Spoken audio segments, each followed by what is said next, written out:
What's up, lore masters? Today we'll be discussing and breaking down the short treks, Q&A, and the trouble with Edward. These short treks apparently have continued to galvanize people on the internet because, by God, if you don't agree with what your tribe thinks, then you're a bad person.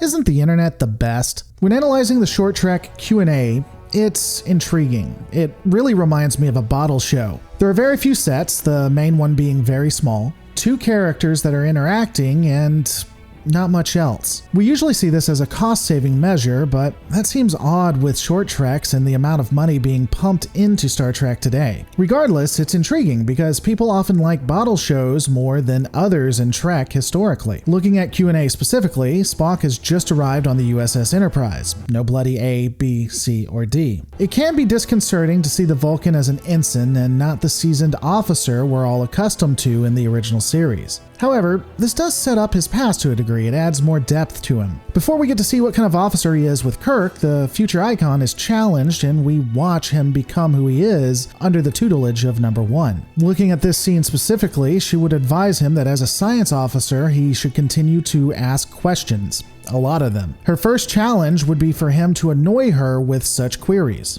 His first question apparently impresses her and she offers for him to come with her to the bridge. Though, surprise, surprise, the turbolift gets stuck and we're off to the races. The rest of the story is an interesting character piece breakdown. While everyone focuses on Spock though, the actual person I think we learn the most about and get the most depth from is Number One.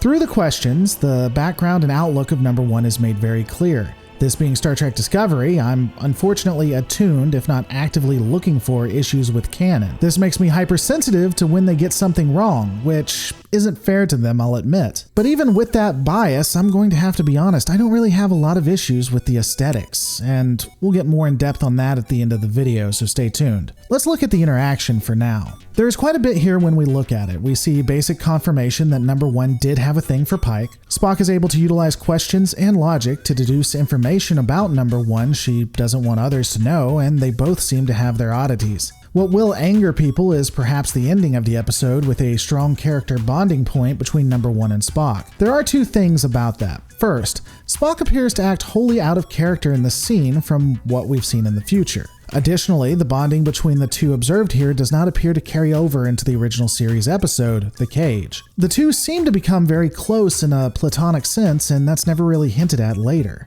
So let's analyze that more, but for those who don't want spoilers, check in the comments so you can see where to skip to. I'll count down for you guys to get there. 5, 4, 3, 2, and 1. So a major issue here is the fact that both Spock and Number One laugh at the end and seem to have a good time. I have to admit, I'm not all that upset about it. The Cage is definitively set within canon, and we know that Spock had the capacity to smile when under the command of Captain Pike. However, this isn't the Spock that we've met in the original series, as I've discussed. But I think it's interesting to add this dynamic to Spock. We have an officer who takes him under her wing and teaches him how to be an officer within Starfleet. At least what she thought an officer was or should be. Additionally, when you add the stresses that are being Michael and Sybok's brother, becoming a recluse is probably pretty natural, especially if you're Vulcan, or half Vulcan. This all feels like it could occur and isn't breaking anything, at least not in my opinion. So overall, a character building episode with Number One and Spock that gives us a bit of an origin story for both. There's nothing really here that I have an issue with.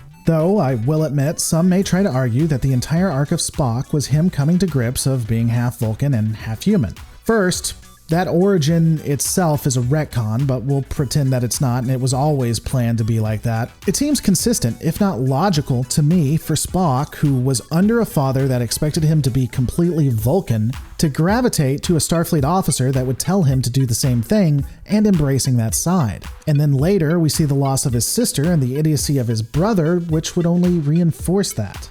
But those are my thoughts. What are yours on it? The next short trek, The Trouble with Edward, is special. Unfortunately, I find myself having an issue with its tone. Not because of anything in the episode specifically, but because they attempted to write a comedy for a series that has never been known for being such. For over 50 years, Trek has been an exploration of serious themes and even the human condition. That even includes discovery.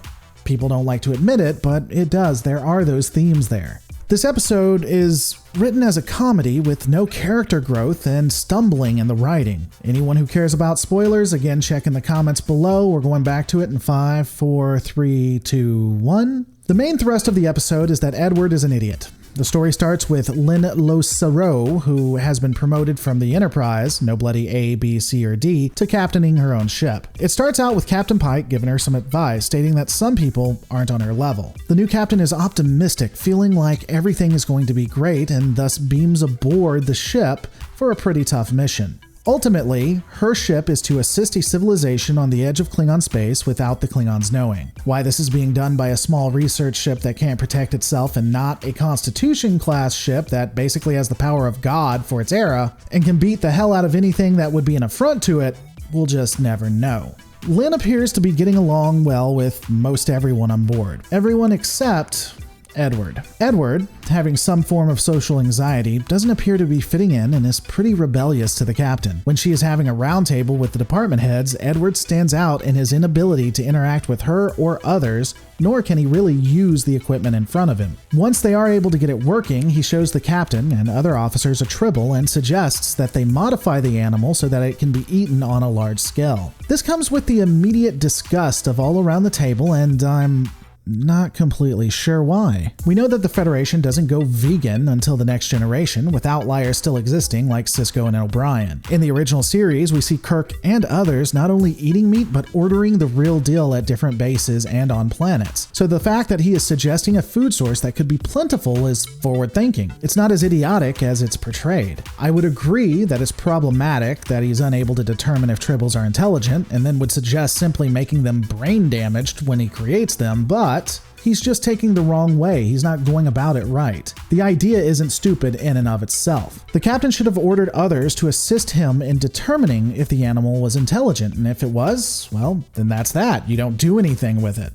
If it's not intelligent, then we could at least take a look at mass production. I mean, God forbid we be able to feed an entire civilization so they don't starve, am I right? Instead of trying to understand the man, where he is coming from, his passions, or anything else that we see Picard and even Janeway do in the future, Lynn simply moves him to climatology, even though he has no idea how to do that. And she'll ultimately want to get rid of him. Honestly, this is a major mistake on her part. She doesn't know how to deal with this crew member who isn't on her quote-unquote level. Make no mistake here, guys. The fact that Lynn is a bad captain contributed to the ending as much as anything else.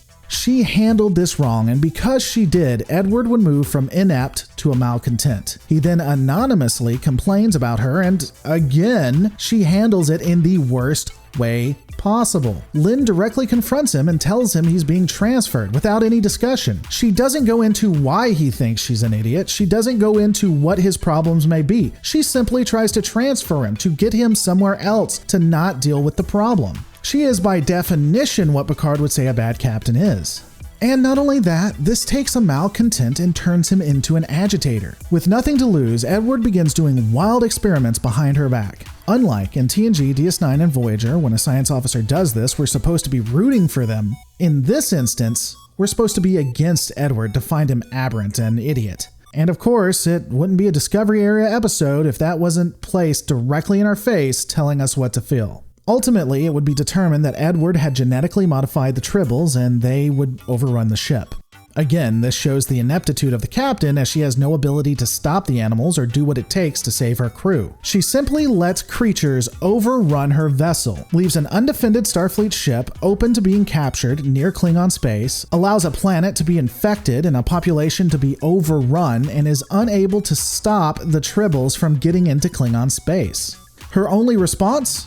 It was all Edward's fault because he's an idiot. While it would have been unfortunate, in this instance, she should have utilized lethal force to destroy the tribbles. I'm assuming the animals can't survive in space, so just beam them all out. If stunning them somehow works, which I don't know how, but let's assume that it does, utilize Nestacine gas or whatever the equivalent for this era is. She had a lot of options. My problem with this story is that I think the elements overall fail. The reason for this, in my opinion, is because the writers make a blunder of the 3-act story structure and the hero monomyth. The story is clearly written with these elements in mind, which is no real surprise as Hollywood and TV generally follow this theory without fail. In stories that utilize the 3-act structure theory and the monomyth, you start out with an intrepid hero that has a call to action due to an inciting incident. The hero goes into an unfamiliar world and changes themselves for the better, and through those changes are able to either save the day or at least we see a meaningful impact occur. The villain, or antagonist,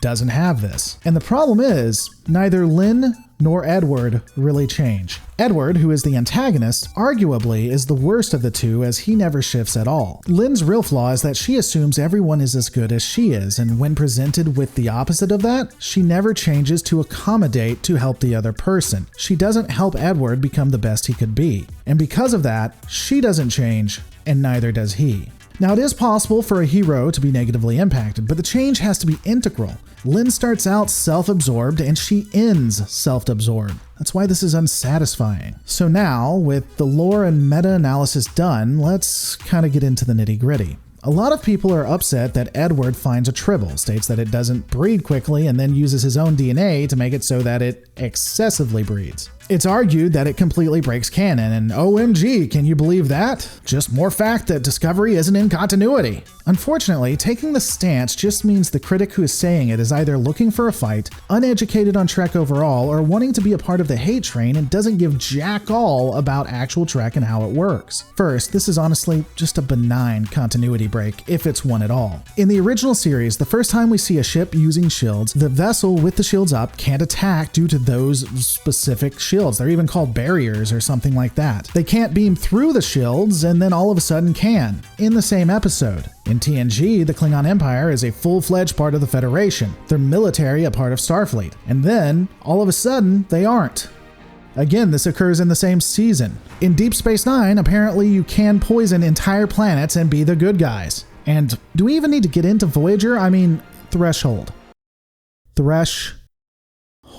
All of that to say this. It's honestly not even a continuity issue as far as I'm concerned. First, we know that Edward isn't the greatest or best at his field. He could simply be wrong about the breeding habits of the animal. This could also be a subspecies of tribble that just doesn't gestate quickly. I mean, if he is, indeed, an idiot, then bringing his DNA with the other tribbles might have done nothing. We could be looking at actual tribbles just being tribbles. Also, we know that McCoy doesn't know anything about the animals. If Starfleet did feel that they had released a creature of mass economic devastation into the Klingon Empire, a cover-up to prevent war isn't out of Starfleet and the Federation's wheelhouse.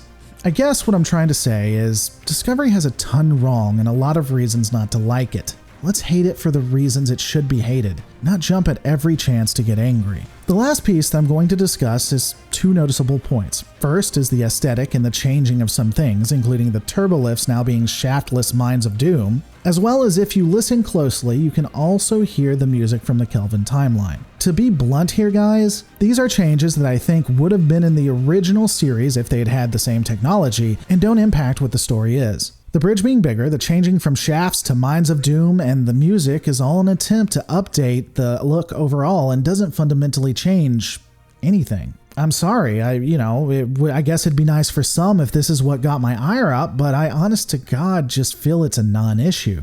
But all of this is my opinion. What's yours?